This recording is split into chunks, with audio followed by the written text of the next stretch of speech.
En el nombre del Padre, del Hijo y del Espíritu Santo. Amén. Ven, Espíritu Santo, llena los corazones de tus fieles y enciende en ellos el fuego de tu amor. Envía, Señor, tu Espíritu y todo será creado y se renovará la faz de la tierra. Espíritu Santo, fuente de luz, ilumínanos. Espíritu Santo, fuente de luz, ilumínanos. Espíritu Santo, fuente de luz, ilumínanos. En el nombre del Padre, del Hijo y del Espíritu Santo. Amén. Vamos a iniciar esta clase, como ya les había informado la semana pasada. En esta clase vamos a ver los primeros años de la iglesia.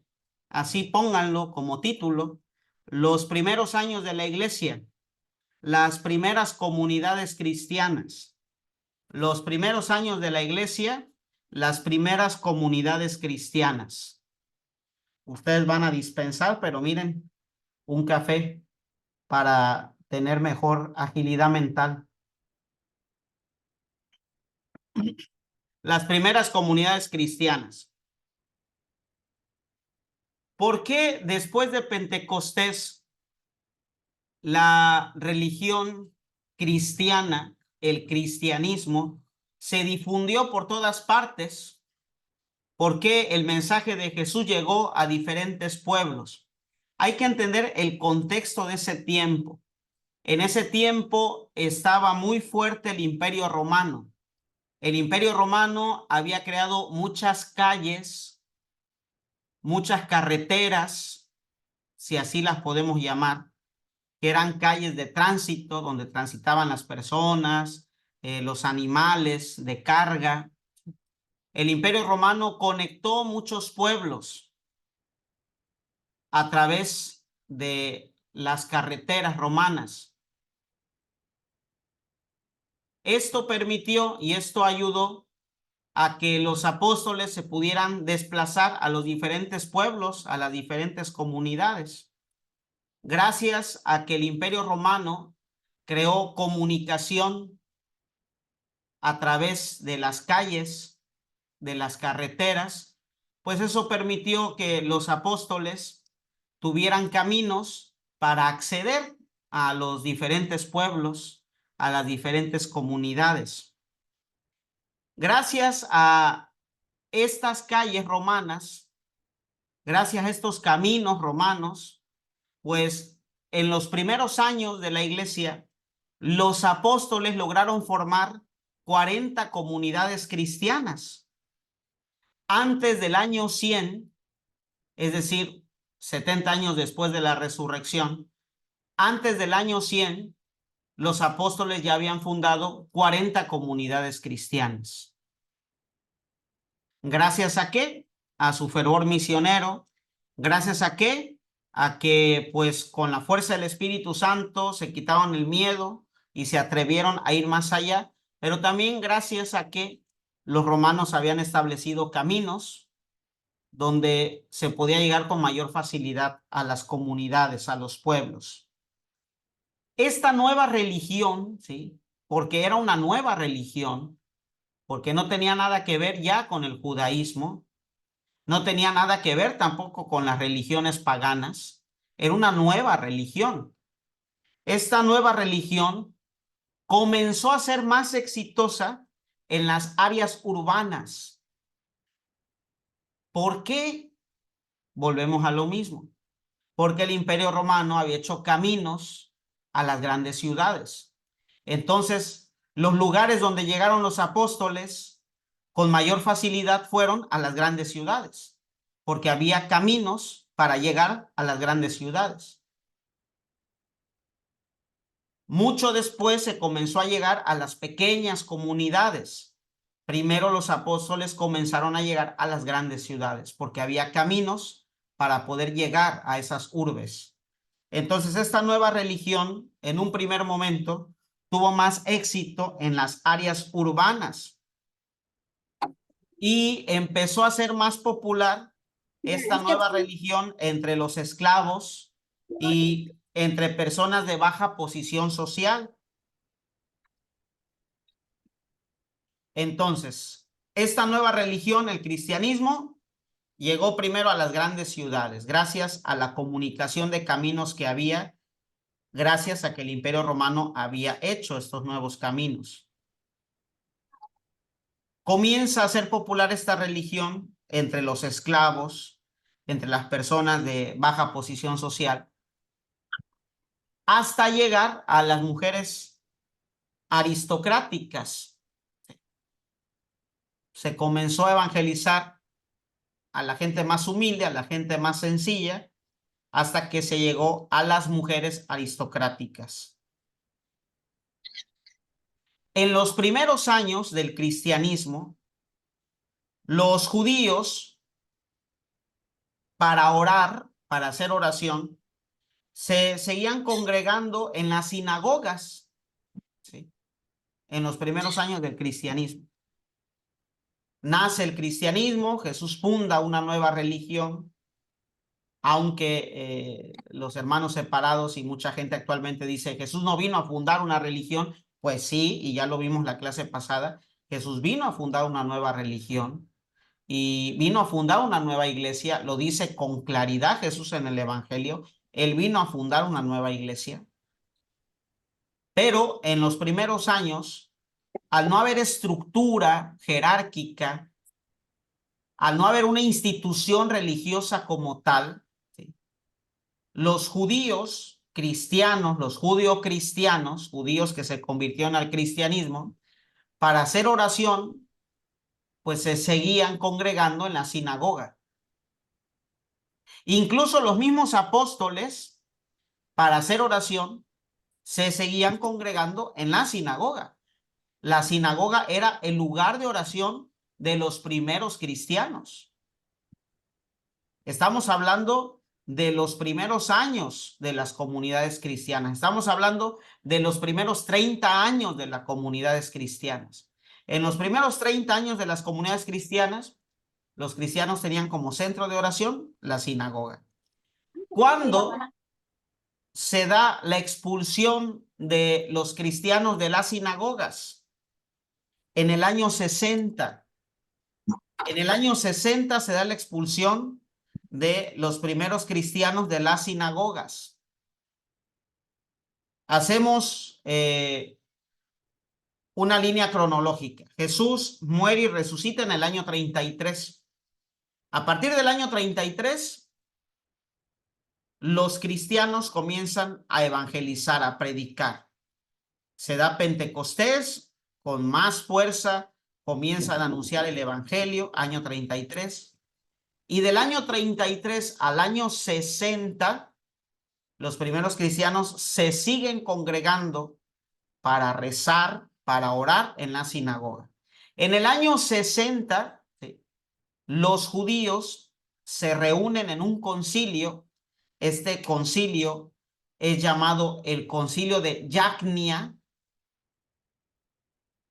El concilio de Yacnia, se los escribo. A ver, déjenme, se los escribo ahorita mismo.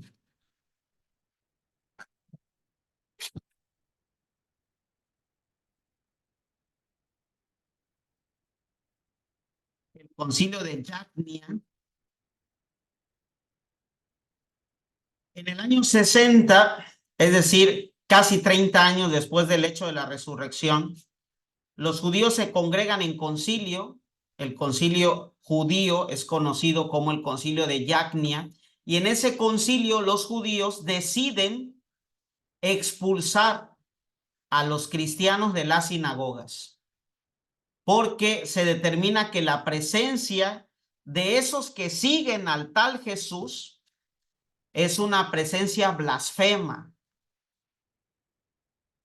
Y no solo eso, que su presencia ponía en riesgo la misma religión judía, porque al congregarse los cristianos en las sinagogas, pues los cristianos predicaban en las sinagogas a Cristo y muchos judíos estaban convirtiendo en masa al cristianismo. Entonces vieron a los apóstoles y a los primeros cristianos como una amenaza. Les pido por favor que silencien sus micrófonos, por favor, ténganlos en silencio para que no nos distraigamos, por favor. Bueno, entonces, ¿vamos bien, hijitos de la creación? ¿Sí? Ok. Jesús muere y resucita, año 33. Los apóstoles reciben el Espíritu Santo, comienzan a predicar el Evangelio. Muchos apóstoles logran llegar a grandes ciudades gracias a los caminos elaborados por los romanos. En las grandes ciudades se comienza a predicar el Evangelio. Muchos comienzan a convertirse al cristianismo, comenzando por los más pobres y llegando hasta las mujeres aristocráticas. Los cristianos, al no tener templos, se siguen congregando en las sinagogas. Pero en el año 60, gracias al concilio judío de Yagnia, se expulsa a los cristianos de las sinagogas. Y esto no es todo, ¿sí? Después del año 60, en Roma, se lleva a cabo lo que se conoce en la historia como el Gran Incendio. Después del año 60, en Roma, sucede el Gran Incendio. El emperador Nerón incendia Roma. Ya el cristianismo había llegado a Roma. Ya la predicación del evangelio en ese año había llegado a Roma. Estamos hablando entre el año 60 y 65. Ya el cristianismo había llegado a Roma. Nerón incendia Roma y le echa la culpa a los cristianos. ¿Quiénes fueron los culpables de incendiar Roma? Los cristianos. Y a partir de ese momento se da una persecución a los cristianos, una cruenta persecución. Los cristianos comienzan a ser perseguidos por el Imperio Romano. Es decir, la Iglesia Católica, el cristianismo, naciendo, comienza a ser perseguido. Roma declara a los cristianos amenaza para el imperio. Roma declara a los cristianos como amenaza para el imperio.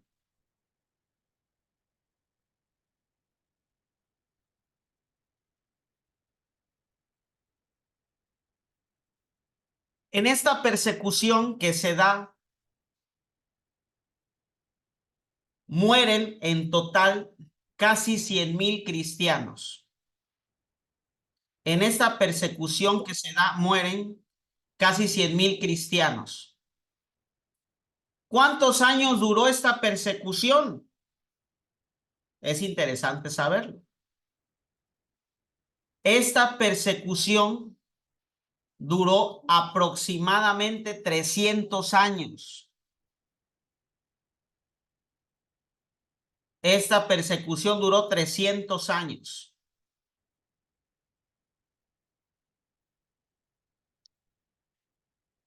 ¿Dónde se congregaban los cristianos durante la persecución? Los cristianos durante la persecución se congregaban en dos lugares. Se congregaban en las catacumbas y también se congregaban en las casas de los cristianos. Durante el tiempo de la persecución, ¿cuántos años duró la persecución? 300 años. Durante la persecución, ¿dónde se escondían los cristianos o dónde se congregaban los cristianos más bien? Los cristianos se congregaban en las catacumbas o en las casas de los cristianos. ¿Qué eran las catacumbas? Eran subterráneos donde se enterraban, donde se sepultaban a los mártires. Cuando un cristiano moría a manos del Imperio Romano por ser cristiano, porque el Imperio Romano durante esos 300 años de persecución, ¿qué hacía? Agarraba a los cristianos y los mataba. Los echaba a los leones, los crucificaba, los quemaba vivos, ¿sí? Los echaba a las fieras, los empalaban, ¿sí? Cuando un cristiano moría a manos del Imperio Romano, el cuerpo de ese cristiano era sepultado en cuevas, en grutas, En esos lugares donde se sepultaban a los mártires cristianos, en esos lugares se congregaban los cristianos.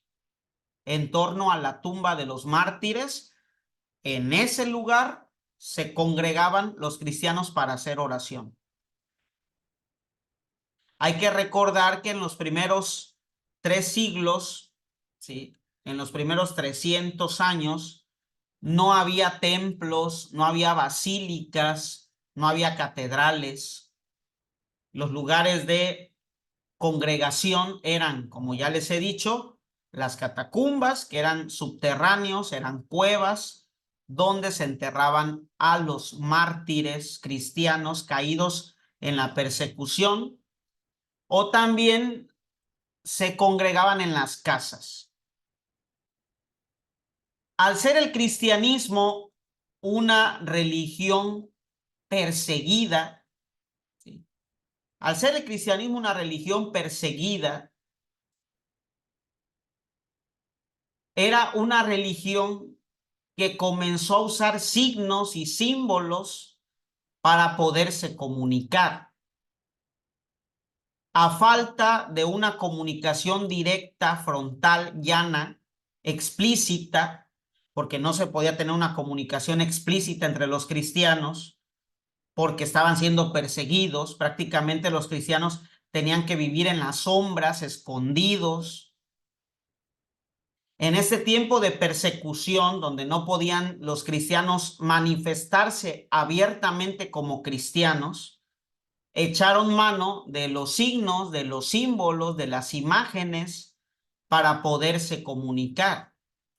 Y es en ese contexto de persecución que nace la iconografía cristiana. Se los escribo aquí. Iconografía cristiana.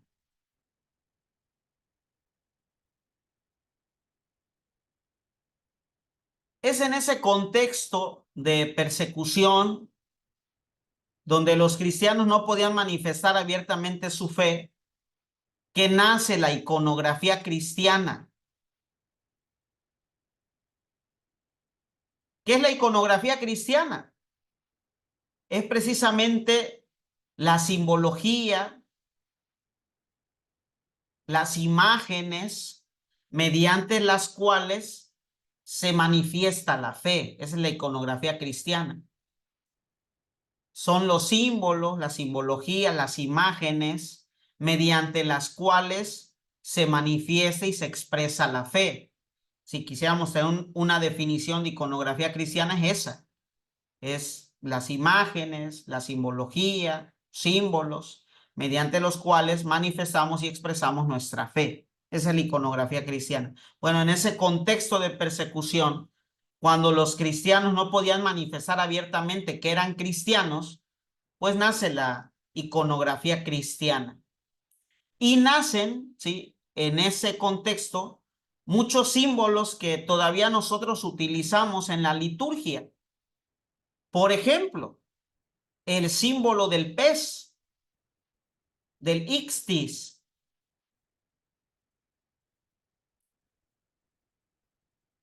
El símbolo del pez.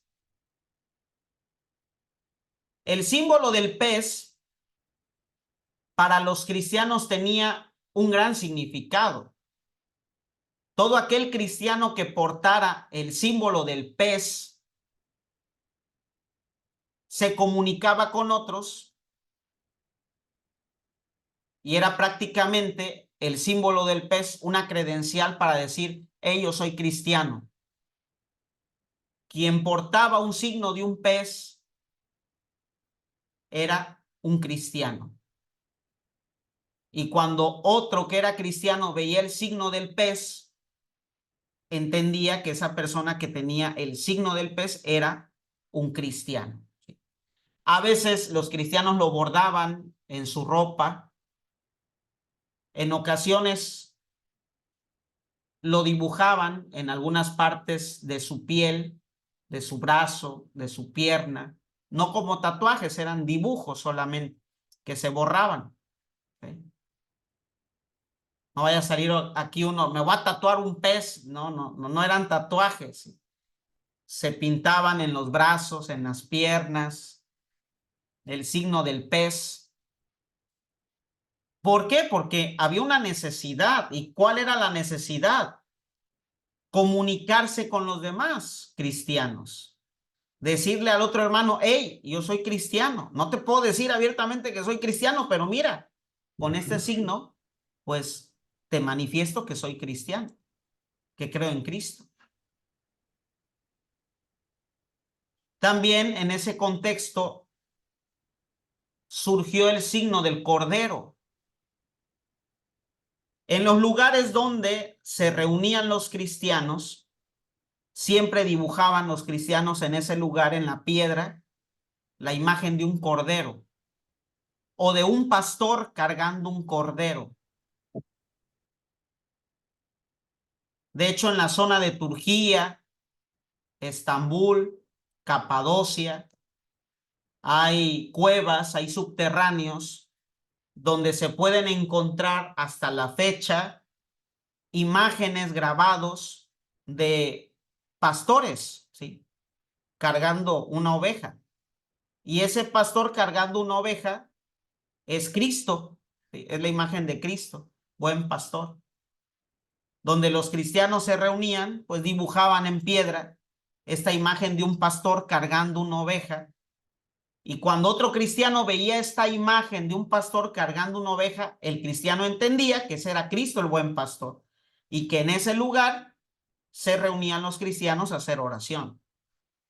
Eran simbologías que los romanos no entendían, que los paganos no entendían, solamente entendían los cristianos. Solamente los cristianos entendían la referencia. Los paganos no, los romanos no, solamente los cristianos. Por eso, en ese contexto, tomó mucha relevancia la iconografía cristiana, porque era un medio de comunicación. A través de la iconografía, los cristianos se comunicaban a través de imágenes. Cuando no lo podían hacer con palabras, lo hacían con imágenes.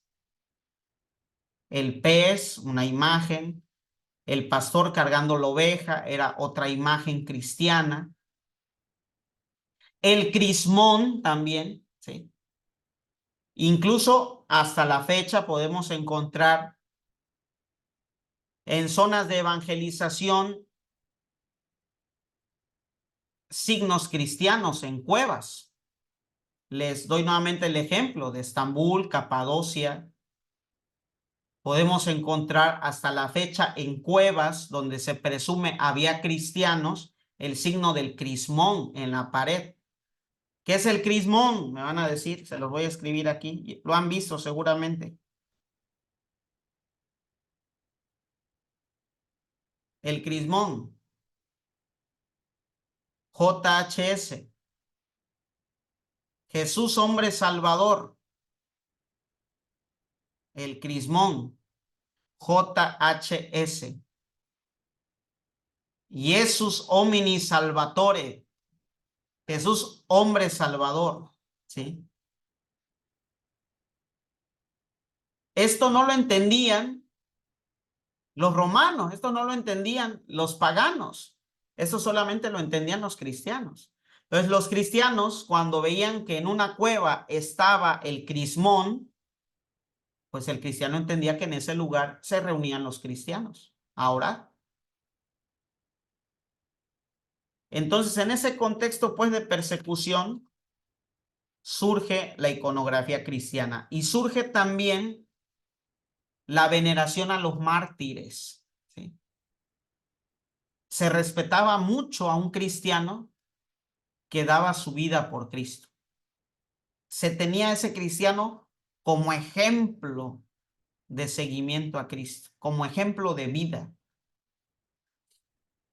Se da mucho en ese tiempo la veneración de los mártires, porque hubo mucho mártir, 100,000 aproximadamente, con datos oficiales, imagínense los extraoficiales. Entonces, seguimos en esta línea del tiempo. Jesús muere, resucita, año 33. Los cristianos siguen asistiendo a la sinagoga. Año 60, los judíos se hartan de los cristianos, hacen un concilio llamado el Concilio de Yagnia y deciden correr a los cristianos de las sinagogas. Los cristianos siguen evangelizando. Antes del año 100 logran tener ya 40 comunidades cristianas, logran llegar a las grandes ciudades, ¿sí? Logran evangelizar a la gente más pobre, logran incluso evangelizar a las mujeres aristocráticas. Y fíjense que gracias a las mujeres aristocráticas, gracias a las mujeres aristocráticas, se pudo establecer la paz. Les explico por qué. El cristianismo fue una religión que tardó 300 años en persecución, 300 años perseguida la religión católica por el Imperio Romano. Pero les voy a dar un dato, escríbanlo, muy importante. En el año 313,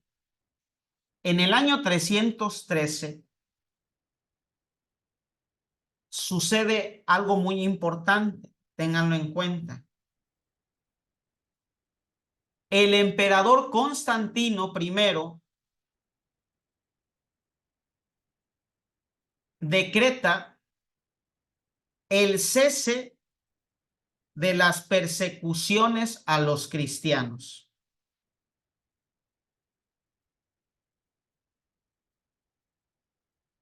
En el año 313, el emperador Constantino decreta el cese de la persecución de los cristianos y legaliza la religión cristiana.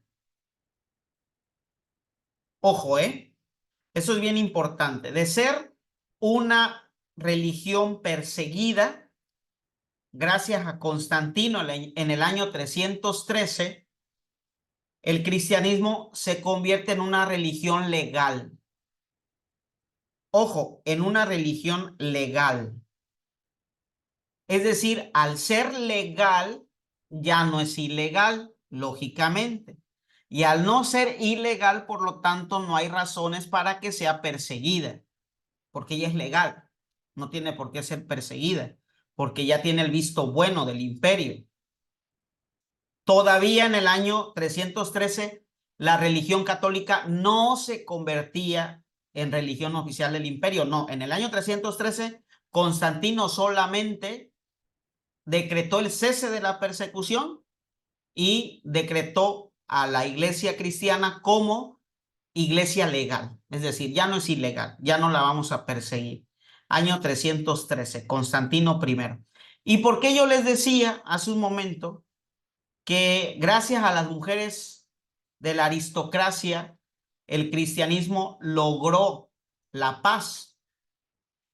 Porque antes de que Constantino decretara la no persecución a los cristianos, antes del año 313, su madre, Santa Elena de la Cruz, se convirtió al cristianismo. Santa Elena se convierte al cristianismo y es Santa Elena la que convierte a su hijo Constantino. ¿Vamos bien? Antes del año 313, Santa Elena de la Cruz se convierte al cristianismo, una mujer aristócrata. Y ella es la que convierte a su hijo Constantino al cristianismo. Y gracias a Santa Elena y a la conversión de Constantino, se logra la paz con el cristianismo. Y el cristianismo deja de ser perseguido por el Imperio Romano. ¿Vamos bien aquí, hijitos de la creación? El emperador Constantino firma legalmente un edicto llamado el Edicto de Milán, con el que autoriza a la religión cristiana como religión legal. año 313, edicto de Milán, con el que el emperador Constantino legaliza a la religión cristiana.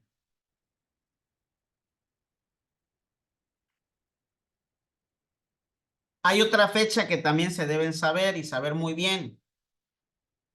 En el año 380, el emperador Teodosio I, el emperador Teodosio I, emperador Teodosio, se los escribo, Teodosio I, el emperador Teodosio I, en el año 380, convierte al cristianismo en religión oficial del imperio. En el año 313, Constantino hace un decreto, el decreto de Milán o el edicto de Milán, y con este edicto legaliza la religión cristiana. Pero es Teodosio, en el año 380, que convierte el cristianismo en religión oficial del imperio. Es decir, en el imperio romano no tiene que haber ninguna otra religión más que el cristianismo. Y es que miren que aquí tenemos que ver la mano de Dios y de la divina providencia. De ser una religión perseguida durante 300 años a convertirse en religión oficial del imperio, aquí solamente eso lo podemos explicar por la gracia de Dios. Recuerden que era una religión nueva, naciente. Y una religión nueva, naciente, aguantar 300 años de persecución, eso es un reto tremendo que solamente se entiende bajo la luz de la fe. Por eso, cuando la gente actualmente dice, va a desaparecer la Iglesia Católica, yo me río. Si no la pudo desaparecer el Imperio Romano durante 300 años, si no la pudieron desaparecer grandes personajes como Napoleón Bonaparte, como Adolfo Hitler, si no se desapareció en la Primera y en la Segunda Guerra Mundial, nada ni nadie podrá desaparecer la Iglesia Católica. Los poderes del infierno no prevalecerán, nos dice el Evangelio. Así que confianza. ¿Vamos bien aquí, hijitos de la creación? Chamacada de la iglesia, ¿sí? ¿Vamos bien con la línea del tiempo? ¿Sí? Ok. Entonces aquí ya vamos disipando un mito, ¿sí?, muy arraigado de los hermanos protestantes que afirman que la Iglesia Católica fue fundada por Constantino, ¿no? Es un insulto a la historia, ¿sí? Porque es un insulto a la historia. Entonces, si decimos que la religión católica nació con Constantino, entonces, ¿dónde dejamos esos 300 años de persecución? ¿Y dónde dejamos a esos más de 100,000 cristianos martirizados por el Imperio Romano? ¿Dónde los dejamos? Son parte de la historia. Y hay argumentación y pruebas históricas que sustentan la persecución de los cristianos. Están los anales de los emperadores. En los anales de los emperadores está claramente descrita la persecución de los cristianos, que duró casi 300 años. Vamos bien, hijitos de la creación. Entonces, decir que Constantino fundó la Iglesia Católica es un insulto a la historia, ¿sí? Y quien lo afirma, pues está demostrando su gran ignorancia, ¿sí? Su ignorancia no bíblica, sino histórica. El cristianismo ya existía antes de Constantino. Constantino, en el año 313, lo único que hizo es firmar un edicto, el edicto de Milán, con el cual se legalizó la religión cristiana. Es decir, se dejó de perseguir. Y si somos estrictos, no fue Constantino el que la hizo religión oficial del imperio, fue Teodosio, en el año 380. ¿Vamos bien, hijitos de la creación? Entonces, a partir de que la Iglesia Católica se convierte en religión oficial del imperio en el año 380, comienzan las construcciones de las grandes iglesias, de las grandes catedrales, de las grandes basílicas. Entonces ya los cristianos dejan de congregarse en las catacumbas y en las casas para congregarse ahora en los templos. A ver, ¿quién me contesta? Y quien me conteste le regalo un punto. ¿Cuál fue la primera basílica que se construyó? Dentro. A ver, La de San Pedro y San Pablo. Pedro. ¿seguros? Sí. San Pedro y San Pablo. Sí, ¿seguros? ¿Chamacada? O la de... No, no fue esa basílica. ¿Cuál es la basílica papal? La basílica del Papa. La basílica de del Letrán. Papa, la basílica de San Juan de Letrán. San Juan de Letrán. De Letrán. Entonces, la primera basílica que se San construyó Juan de más Letrán. antigua es la basílica de San Juan de Letrán, que es la basílica del Papa.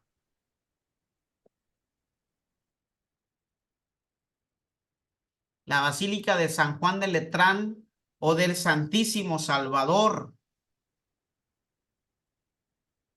La basílica de San Juan de Letrán actualmente está ubicada casi enfrente de la basílica de la Escalinata Santa.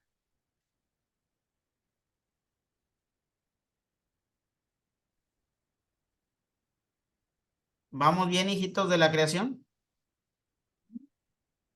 ¿Sí? ¿Segurito? Sí. Sí. Ok. ¿Qué pasó aquí? Ya no los veo. Se fue, tampoco lo vemos a usted, padre. ¿No me ven? No, yo no lo veo. ¿Me ven o no me ven? Yo sí lo... Sí se ve, Sí, padre. Sí. Sí se No ve. Yo sí lo veo. No lo vemos. Yo sí. no sé Sí qué se tengo ve, aquí. padre. Ok, bueno, qué bueno que me ven. Bueno, entonces, ¿vamos bien en la línea del tiempo, chamacos? ¿Sí?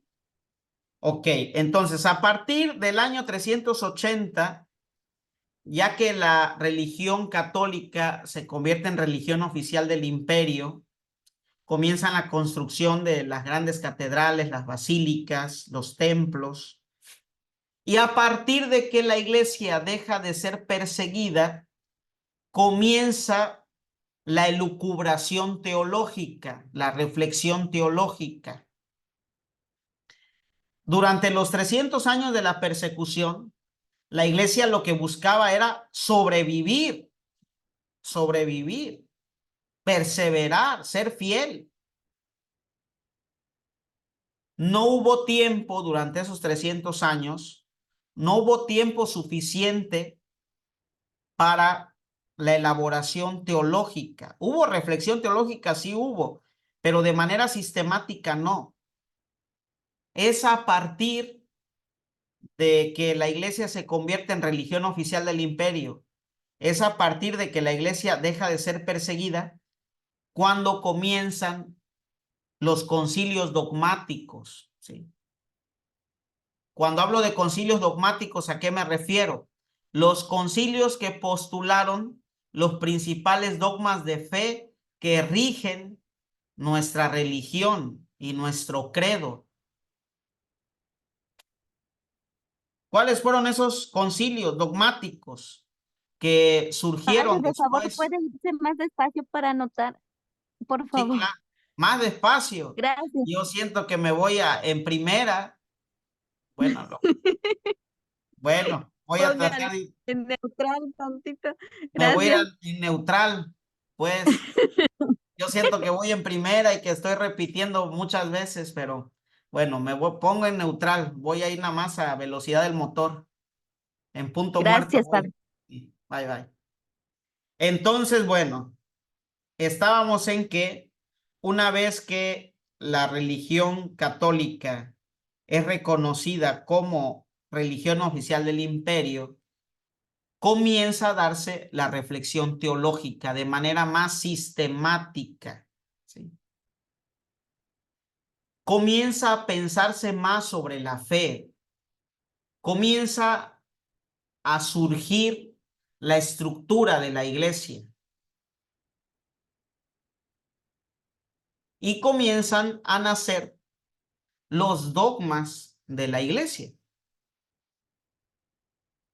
Y después de que la Iglesia Católica es reconocida como religión oficial del imperio, ya saben ustedes, año 380,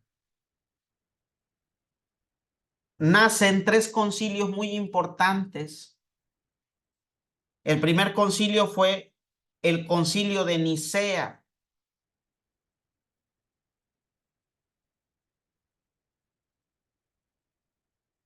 El concilio de Nicea, que incluso, déjenme decirles que el concilio de Nicea se celebra años después del edicto de Milán y muchísimos años antes del reconocimiento de la iglesia como religión oficial del imperio. ¿Cuándo se dio el edicto de Milán? A ver si están bien atentos. A ver, chamacada. 313, ¿no? En el año 313 se da el edicto de Milán, ¿sí? Constantino legaliza la religión católica. Después del edicto de Milán se da el primer concilio dogmático muy importante llamado el Concilio de Nicea, que se celebró en el año 325.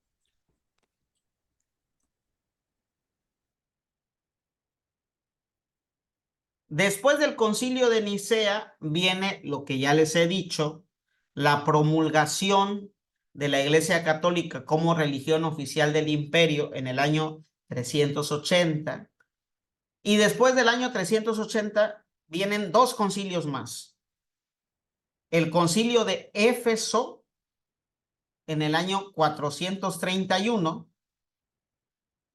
y el concilio de Calcedonia en el año 451.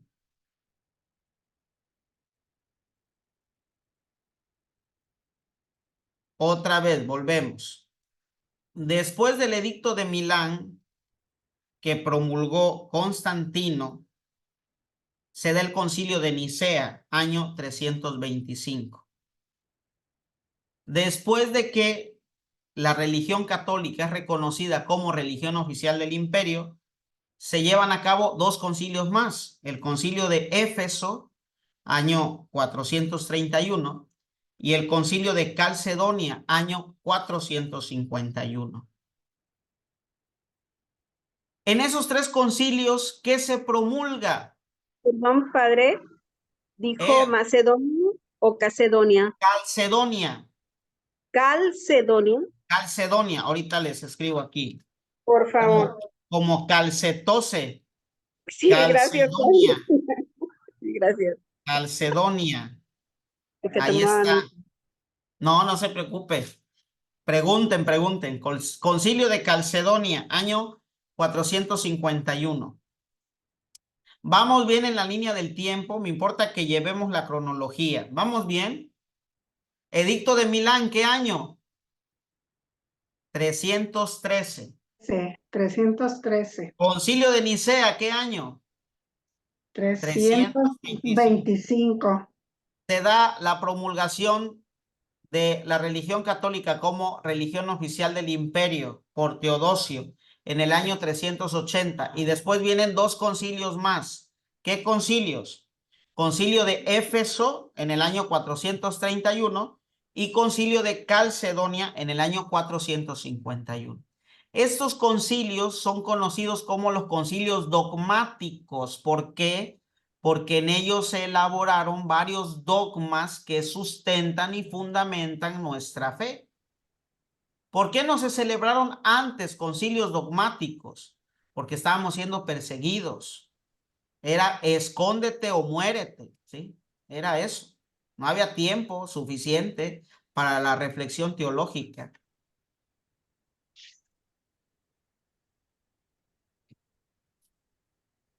Aunque durante la persecución fueron grandes los padres de la iglesia, hubo mucha reflexión cristiana, como tal una reflexión teológica dogmática no la hubo, ¿sí? Se comenzó a dar esta reflexión teológica dogmática, la iglesia comenzó a definir dogmas hasta estos concilios. Antes hubo pensamiento cristiano, sí hubo, los padres de la iglesia, que lo vamos a ver más adelantito. Pero como tal, dogmas fueron postulados a partir de los concilios. Y estos 3 concilios, ¿qué postularon? Dogmas esenciales. El dogma de que Jesús es verdadero Dios y verdadero hombre. Que Jesús tiene 2 naturalezas, la humana y la divina. Y que esas 2 naturalezas están en Cristo sin diferencia ni distinción. Estos concilios, Nicea, Éfeso y Calcedonia, buscaron también contrarrestar las herejías que durante 300 años surgieron en el cristianismo.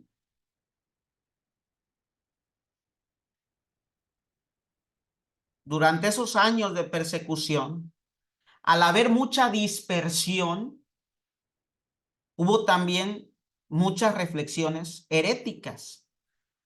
Y estos concilios lo que buscaron fue promulgar dogmas y contradecir las herejías que habían surgido.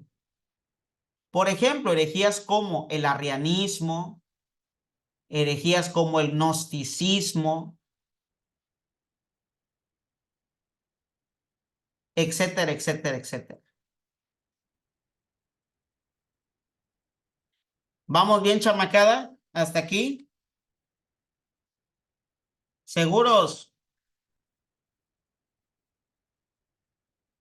¿Sí?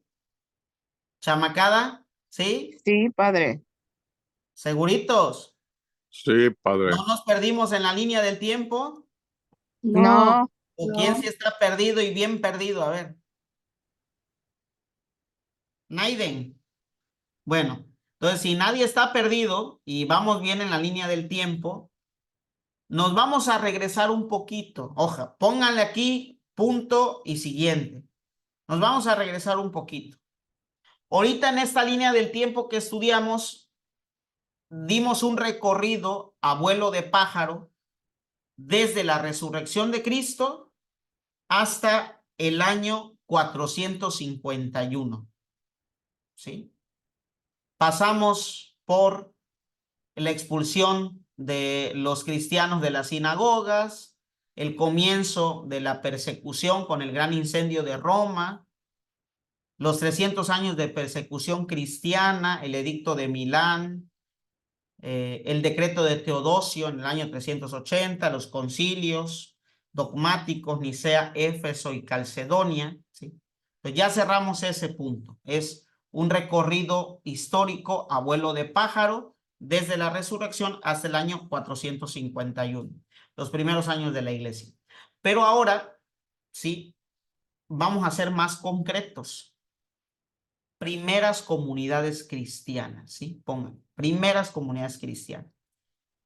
Cuando hablamos de primeras comunidades cristianas, estamos hablando de esos primeros cristianos que fueron convertidos gracias a la predicación de los apóstoles y gracias a la predicación directa de los discípulos de los apóstoles. Cuando hablamos de primeras comunidades cristianas, estamos hablando de las comunidades que surgieron y que nacieron hasta el siglo segundo. ¿Sí? Desde la resurrección hasta el siglo segundo aproximadamente. ¿Sí? Cuando hablamos de primeras comunidades cristianas, ¿a qué nos referimos? A esas comunidades que nacieron gracias a la predicación directa de los apóstoles o a la predicación directa de los discípulos de los apóstoles. Y si queremos tener una noción de tiempo, las primeras comunidades cristianas son aquellas que nacieron después de la resurrección de Cristo hasta el siglo segundo aproximadamente. ¿Vamos bien, hijitos de la creación? Espero que sí. Es el lapso de tiempo donde surgieron las primeras comunidades cristianas. ¿Cómo se organizaban las primeras comunidades cristianas? ¿Cuál era la jerarquía dentro de la primitiva iglesia? Como ya les he dicho, las primeras comunidades cristianas fueron fundadas por los apóstoles. Y mientras los apóstoles vivían, eran los apóstoles la cabeza de esas comunidades. Eran los apóstoles la autoridad superior de esas comunidades, mientras los apóstoles vivían. Cada apóstol fundaba en diferentes lugares una comunidad cristiana. Y cada apóstol era responsable de esa comunidad que él fundaba. Las comunidades que fundó el apóstol Santiago, pues él las coordinaba, él las animaba. Las comunidades que fundó San Pablo, él las coordinaba, él las animaba. Y de hecho, las cartas paulinas, las cartas del apóstol San Pablo, son precisamente las cartas que el apóstol San Pablo escribió a las comunidades que él fundó. ¿No ves que escuchamos la carta del apóstol San Pablo a los Corintios, la carta del apóstol San Pablo a los Gálatas, la carta del apóstol San Pablo a los Romanos? Bueno, todas esas cartas que dirigió San Pablo, las dirigió a las comunidades que él fundó. ¿Y para qué dirigía esas cartas? Para animar la vida de fe de esas comunidades, para alentar la vida de fe de esas comunidades, para que la fe en esas comunidades no muriera. Era una forma de acompañar a esas comunidades que él había fundado. Y de hecho, si se dan cuenta, cada carta aborda problemas distintos, ¿sí? ¿Por qué? Porque cada comunidad cristiana tenía diferentes problemas, diferentes dificultades. Y San Pablo, a través de las cartas, pues corregía a esas comunidades, alentaba a esas comunidades. ¿Vamos bien, hijitos de la creación? Entonces, ¿cuál era la jerarquía, sí, en las primeras comunidades cristianas? Mientras los apóstoles vivían, eran ellos la cabeza, eran la autoridad suprema, superior de esas comunidades. Cada apóstol se hacía cargo de la comunidad que él fundaba. Pero como los apóstoles no fundaron una, sino cada apóstol fundó varias comunidades, muchas comunidades. Cada apóstol fundaba varias comunidades, muchas comunidades. Y como cada comunidad no siempre quedaba cercana geográficamente hablando, hay comunidades que estaban al norte y otras al sur, unas al este, otras al oeste, ¿no? No todas las comunidades que fundaron los apóstoles quedaban cercanas entre sí. Para que las comunidades, mientras los apóstoles seguían evangelizando, para que las comunidades no quedaran acéfalas, los apóstoles en cada comunidad ordenaba un colegio de presbíteros. los apóstoles en cada comunidad ordenaba un colegio de presbíteros. Era el apóstol la cabeza suprema, pero como el apóstol tenía que atender a varias comunidades, para que las comunidades no quedaran acéfalas, los apóstoles dejaban en las comunidades un colegio de presbíteros. Aproximadamente los apóstoles dejaban en cada comunidad 4 presbíteros que alentaban la vida de fe de esa comunidad mientras los apóstoles no estaban. ¿Vamos bien, hijitos de la creación?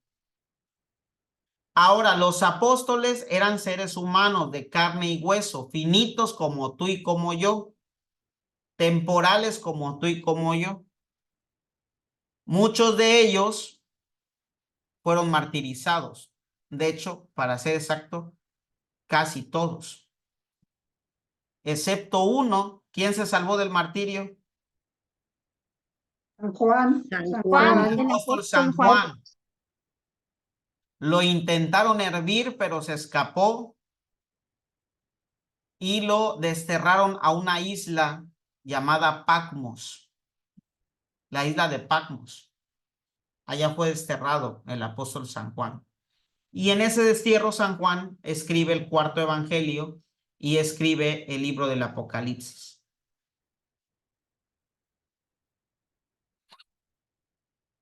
Pero todos los demás fueron asesinados, martirizados. Y aquí comenzó un problema. Un problema que gracias a Dios los apóstoles supieron resolver antes de su muerte. Estamos en la jerarquía de las primeras comunidades cristianas. Cada comunidad cristiana que era fundada por un apóstol, el apóstol se hacía cargo. Era el apóstol la autoridad superior de esa comunidad que él había fundado. Pero como el apóstol, los apóstoles tenían varias comunidades, mientras evangelizaban otras comunidades, dejaban a cargo de las comunidades al colegio de presbíteros. Y como los apóstoles sabían que estaban en riesgo de morir por la persecución que había, no solo dejaron un colegio de presbíteros en cada comunidad, sino en cada comunidad también dejaban a un obispo que hacía las veces del apóstol mientras el apóstol no estaba. En cada comunidad los apóstoles dejaban a un obispo y ese obispo hacía las veces del apóstol mientras el apóstol no estaba. Y es el que ayudaba a coordinar el colegio de presbíteros. La palabra obispo, el término obispo significa vigilante, el que vigila. Era el obispo el encargado de vigilar el buen caminar del colegio de los presbíteros y de vigilar el buen caminar de las comunidades cristianas. ¿Vamos bien, hijitos de la creación? Ahora, tanto los presbíteros como los obispos se encargaban de vigilar el crecimiento de fe de las comunidades. Tanto los presbíteros como los obispos congregaban a las comunidades cristianas a celebrar el domingo la cena del Señor, la fracción del pan. Y después de celebrar cada domingo la fracción del pan, inmediatamente después de la celebración de la fracción del pan, que es la Santa Misa, los obispos y los presbíteros organizaban con los cristianos algo que se conocía como el ágape. ¿Sí? El ágape. Eso escríbanlo porque se los voy a preguntar en su examen final. El ágape. Entonces, los obispos y los presbíteros animaban la vida de fe de las comunidades cristianas. En torno a los presbíteros y el obispo se congregaba la asamblea cristiana para celebrar el domingo, el día del Señor, la fracción del pan, la misa. Y después de la misa, de la fracción del pan, se tenía lo que se conocía en las primeras comunidades cristianas como el ágape, que era compartir los alimentos. Compartir los alimentos entre los que participaban de la fracción del pan, pero sobre todo compartir los alimentos con los más necesitados. Es decir, después de la misa, iban a la mesa, ¿sí? Después de la misa, llevaban a la mesa del pobre alimento. Fíjense que eso lo deberíamos de retomar, ¿eh? Por eso decía por ahí el padre Salvador Carrillo Alday que la misa no puede terminar en el templo. La misa se tiene que hacer vida en la calle. Por lo que hacían las primeras comunidades cristianas. Terminaban de celebrar la fracción del pan y no quedaba eso ahí, sino que celebraban el agapito, que era llevar comida a los más pobres de los pobres. Era como una hacer vida lo que se había celebrado en la fracción del pan. Por eso es muy bello, por ejemplo, que los ministros extraordinarios de la Sagrada Comunión participen de la misa y después de la misa salgan a llevar la Eucaristía a los enfermos. Es un recordatorio, es una reminiscencia del ágape cristiano, de las primeras comunidades cristianas, que después de la misa se llevaba al más pobre el alimento. ¿Vamos bien, hijitos de la creación? ¿Chamacada? ¿Sí? Sí, padre, gracias. Bueno, entonces, estamos en la jerarquía. Cada apóstol se hacía cargo de su comunidad que él fundaba. Dejaba en esa comunidad un colegio de presbíteros. Mientras el apóstol estaba en otras comunidades, dejaba al frente a un obispo. Se encargaban de los obispos y los presbíteros de animar a las personas a la fe, ¿sí? Animarlas en la fe, a reunirlos los domingos para la fracción del pan, a celebrar el agapito. Pero aquí surge otro ministerio, ¿sí? El ministerio de los diáconos, ¿sí? Los presbíteros y los obispos se encargaban de motivar el crecimiento de fe de las comunidades, celebrar con ellos la fracción del pan. Pero faltaba quien trabajara el aspecto social. Entiéndase, el aspecto social en ese tiempo era prácticamente la ayuda a los enfermos, la ayuda a los huérfanos, la ayuda a las viudas. Los presbíteros y los obispos se encargaban de animar la fe, celebrar la fracción del pan, la misa, el ágape. Pero faltaba quien atendiera a los enfermos, a los huérfanos y a las viudas. Entonces ahí surge, viendo esa necesidad, surge el ministerio de los diáconos. Y podemos encontrar en el libro de los Hechos de los Apóstoles cuando los apóstoles ordenan a los primeros 7 diáconos de la iglesia, ¿sí? Los diáconos eran los encargados en las primeras comunidades cristianas de practicar la caridad, de ayudar a los pobres, a los huérfanos y a las viudas, y de alimentar también a los necesitados, a los enfermos.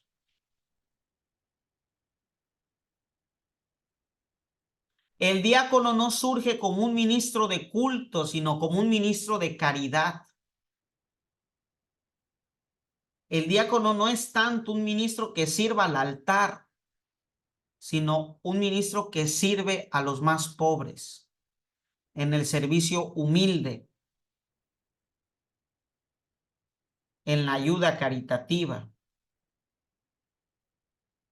Entonces, desde las primeras comunidades cristianas encontramos que los apóstoles son la cabeza superior de cada comunidad. Cada comunidad tiene un colegio de presbíteros, aproximadamente unos 4 presbíteros por comunidad. Y los presbíteros estaban coordinados por un obispo. Tanto los presbíteros como los obispos se encargaban de animar la vida de fe.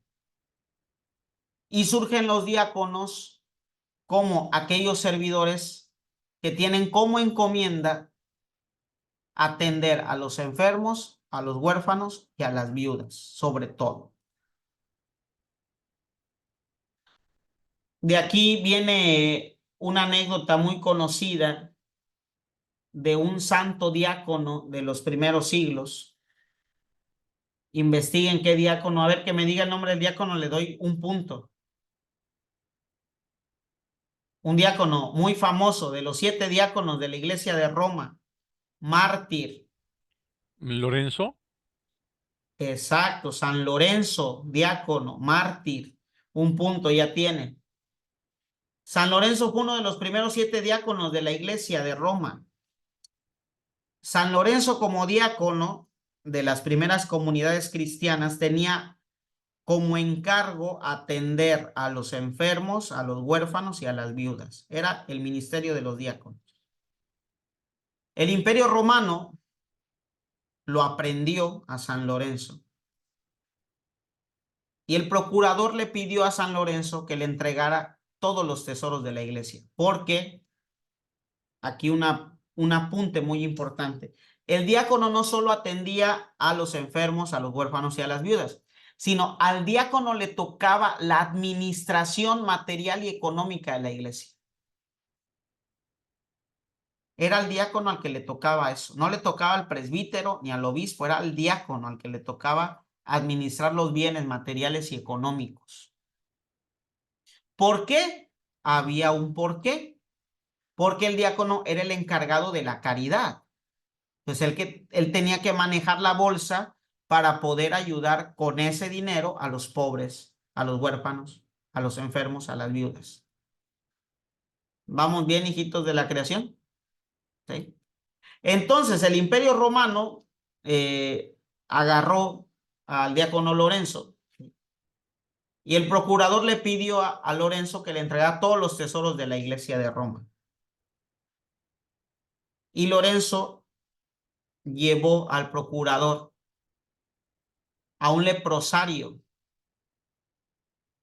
y le dijo: he aquí los tesoros de la iglesia. Esos son los tesoros de la iglesia.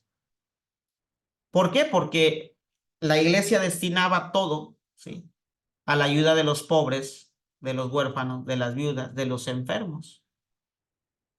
Hay que recordar que la iglesia no nació como una iglesia, estamos hablando de los primeros años de la iglesia. No nació como una iglesia pudiente, nació como una iglesia de pobres, de gente pobre, obrera. Los recursos eran muy pocos y todos los recursos que había en las primeras comunidades cristianas se destinaba a la ayuda de los pobres. Pues cuando el Imperio Romano captura a San Lorenzo, pues yo creo que el procurador se frotaba las manos pensando que iba a encontrar los millones, pero no, todo estaba en los pobres. Por eso se cuenta esta anécdota, ¿no? Que San Lorenzo llevó al procurador, al leprosario, y dijo: he aquí los tesoros de la iglesia. Aquí están los tesoros de la iglesia. En ellos administramos los tesoros de la iglesia. Y le fue mal al pobre Lorenzo. Como no entregó dinero, lo achicharraron en una parrilla.